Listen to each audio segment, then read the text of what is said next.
আজকে এসএসসি থেকে পরীক্ষা দিতে এসেছিল বাংলার বাদ দিয়ে বিহার, ইউপি, দিল্লি, ঝাড়খণ্ড থেকে 31,000 প্রায় পরীক্ষার্থী এসেছিল।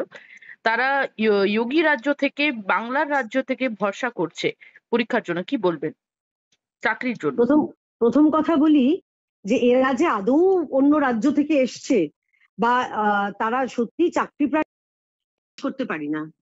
যে রাজ্যের মানুষ, যে রাজ্য সরকার এইখান থেকে মানে ভাড়া দিয়ে লোক সাজিয়ে নিয়ে যায় দিল্লিতে পরিযায়ী শ্রমিক হিসেবে, আমরা যে ছবি দেখেছিলাম তারা যাচ্ছেন, তৃণমূলের সব কুচো কুচো নেতারা যাচ্ছেন, সাজিয়ে নিয়ে গেছেন।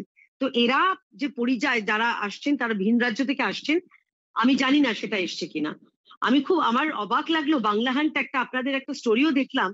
মানে আমার তো মনে হয় বাংলা হান্টের বিরুদ্ধে মানহানির মামলা করা দরকার। কারণ আপনারা দুপক্ষটা না জেনে, আপনারা এক পক্ষের যাদের বাইক টাইক নিয়েছেন তাদেরকে ওরা জানেন যে এই পরীক্ষাটা 9 বছর বাদে এসএসসি হচ্ছে? তারা কি জানেন যে এই পরীক্ষাটা হচ্ছে দুর্নীতিতে একটা পুরো প্যানেল বাতিল হয়ে যাওয়ার কারণে সুপ্রিম কোর্টের আদেশানুসারে? তারা কি জানেন যে এই রাজ্যের এখনো পর্যন্ত রাস্তায় যারা যোগ্য চাকরি প্রার্থী তারা প্রায় 3 বছর ধরে রাস্তায় বসে আছেন? প্রথম কথা। দ্বিতীয় কথা হচ্ছে, আমি শুনলাম যারা জানেন তারা বলছে তো এগুলো টিউটর্ড। আমি আপনাকে কয়েকটা তথ্য দিয়ে বলছি, আপনারা যখন এইটাও দিয়েছেন আমি আপনাকে দরকার হলে হোয়াটসঅ্যাপে পাঠিয়ে দেবো, সঙ্গে সঙ্গে এগুলোও দিন। যে বিহারে যাচ্ছেন এই রাজ্যের যারা চাকরি প্রার্থী এই শিক্ষক নিয়োগের পরীক্ষাতে, 2018 থেকে পশ্চিমবঙ্গে যারা এসএসসি দিয়েছিলেন তারাও যাচ্ছে, অপেক্ষমান রয়েছেন তারাও যাচ্ছেন। ঝাড়খণ্ড যাচ্ছেন যারা টেটের পরীক্ষার্থী, কারণ এই রাজ্যে টেট পরীক্ষা হয়েছে, তাদের কোনো রেজাল্ট বেরোয়নি। এবং সব থেকে বড় কথা, যারা ইউপি বিহারের কথা বলছেন তাদের পরিসংখ্যান আপনাকে বলে দিচ্ছি। বিহারে গত 4 বছরে 4,32,000 এই শিক্ষক নিয়োগ হয়েছে, এবং গত বছর অর্থাৎ 2023-24 অর্থবর্ষে বিহারে একটা নতুন রেকর্ড সৃষ্টি হয়েছে। টিচার নিয়োগ হয়েছে, শিক্ষক নিয়োগ হয়েছে 3,31,297 জন, এবং এখানে কোথাও কোনো দুর্নীতির ঘটনা হয়নি। দেখুন, চাকরি পরীক্ষা হবে, সবাই যে চাকরি পাবেন তা তো নয়। আমরাও দেখেছি যখন পরীক্ষা হয়েছিল, যদি ধরেও নি যে দুর্নীতি যদি নাও হতো পশ্চিমবঙ্গে, আমাদের পরীক্ষা দিয়েছিলেন প্রায় 26 লক্ষ, তাদের মধ্যে চাকরি হয়েছে 26,000। তো সেই জায়গায় দাঁড়িয়ে বাকিরা স্বাভাবিক এই রাজ্য ওই রাজ্যে পরীক্ষা দিতে যাবেন। কুণাল ঘোষ বা তৃণমূল যে এত ফলাও করে বলছে, উল্টোটা বলছেন না কেন? এই রাজ্য থেকে কতজন অন্য রাজ্যে চলে যাচ্ছেন? জয়েন্ট এন্ট্রান্সে যারা প্রথম 10 জন, তাদের মধ্যে প্রথম 7-8 জন নেই রাজ্যে, চলে গেছে অন্য রাজ্যে, তারা অন্য রাজ্যে ভর্তি হয়ে গেছে। এইগুলো আপনারা দেখান। বাংলা হান্টকে অনুরোধ করব, আপনারা ভিন রাজ্য থেকে যারা এসছেন তাদের বাইক দেখাচ্ছেন, তার সঙ্গে এটাও ওদের বলুন যে বিহারে গত 8বার পরীক্ষা হয়েছে, 7বার নিয়োগ হয়েছে। উত্তরপ্রদেশে গত 9 বছরের মধ্যে 8বার পরীক্ষা হয়েছে, 5বার নিয়োগ হয়েছে। আর পশ্চিমবঙ্গে 2016 থেকে শুরু করে 2025 এই 9 বছরে 1বার এসএসসি হয়েছে, এবং তাও দুর্নীতিগ্রস্ত। তো যখন যারা পরীক্ষা দিতে আসছেন তাদের এই কথাটাও বলে দিন যে আপনারা কি জানেন এই পরীক্ষাটা কেন হচ্ছে? এই রাজ্য সরকার সুপ্রিম কোর্টের কাছে থাপ্পড়কে বাধ্য হয়েছে পরীক্ষা দিতে। এই কথাগুলো বললে আমার মনে হয় ভালো লাগবে, কারণ আপনারা তো সংবাদ মাধ্যম, আপনাদের কথা সবাই বিশ্বাস করতে চায়। আপনারা বিভিন্ন জায়গায় রাস্তাঘাটে ঘুরে আশা করছি মানুষের কাছে সত্যটা তুলে ধরার চেষ্টা করেন।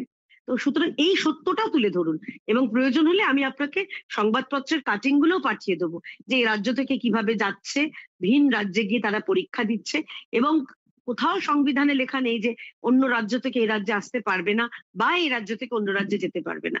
তাই যখন অন্য রাজ্য থেকে এই রাজ্যের খবরটা করছেন, এই রাজ্য থেকে কতজন গিয়ে অন্য রাজ্যে চলে যাচ্ছে বা তারা পরীক্ষা দিতে যাচ্ছে, বা চাকরিহারা যারা সুবল সোরেনের মতন প্রাণ চলে গেল, তাদের খবরটাও করুন কাইন্ডলি। একদম দিদি, আমরা বারে বারে জিজ্ঞাসা করা হয়েছে যে এটা 2016 সালের প্যানেল সম্পূর্ণ বাতিল হওয়া হয়েছে, এবং সেক্ষেত্রে দাঁড়িয়ে পরীক্ষা দিচ্ছেন কোন ভরসাতে? মুখ্যমন্ত্রী মমতা বন্দ্যোপাধ্যায়কে ভরসা করছেন, এই প্রশ্ন করা হয়েছে। তারা দাবি করছেন যে তারা বেকারত্বের জ্বালা থেকে এই পরীক্ষা দিচ্ছেন। এইখানেই তো আমার মূল প্রশ্নটা, এইখানেই তো সন্দেহটা আমার আরো বাড়ছে। কারণ অন্যান্য রাজ্যের, আপনারা তো সংবাদ মাধ্যম, আপনারা জানেন, দেখুন আমাদেরও তো কাজের কারণে বিভিন্ন রাজ্যে যেতে হয়, প্রত্যেকে পশ্চিমবঙ্গ শুনলেই ভয় পায়। সেইখানে তারা আসছেন দিদির ভরসায়। যে দিদির ভরসায় যারা এসেছে তাদের প্রত্যেকে চিন্তা করে দিদির ভরসায় কি হয়েছে। এখানে টেট কেলেঙ্কারি হয়েছে, এসএসসি হয়েছে, এই রাজ্যে শিক্ষা নিয়োগে দুর্নীতি হয়েছে, রেশনের দুর্নীতি হয়েছে, বালি নিয়ে পাচার নিয়ে দুর্নীতি হয়েছে, গরু নিয়ে পাচার নিয়ে দুর্নীতি হয়েছে, সোনা পাচার নিয়ে দুর্নীতি হয়েছে।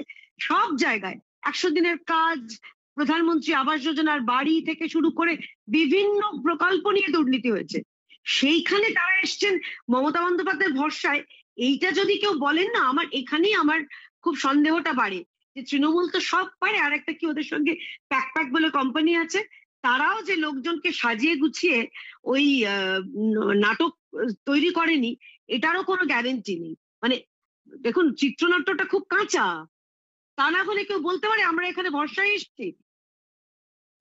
ওনারা জানেন না নিজের রাজ্যের কি অবস্থা। ওদের ওখানে অন্তত সব দিক থেকে, পশ্চিমবঙ্গ থেকে উত্তরপ্রদেশ বলুন, এখন বিহারও, যে বিহারকে আমরা জঙ্গল রাজ বলতাম সেটা পর্যন্ত এগিয়ে। যে রাজ্যে ভোটের কারণে একদিনে 20-25 জন মারা যায় পঞ্চায়েত ভোটে, সেই রাজ্যে তারা বলছেন যে দিদির ভরসায় এসছি।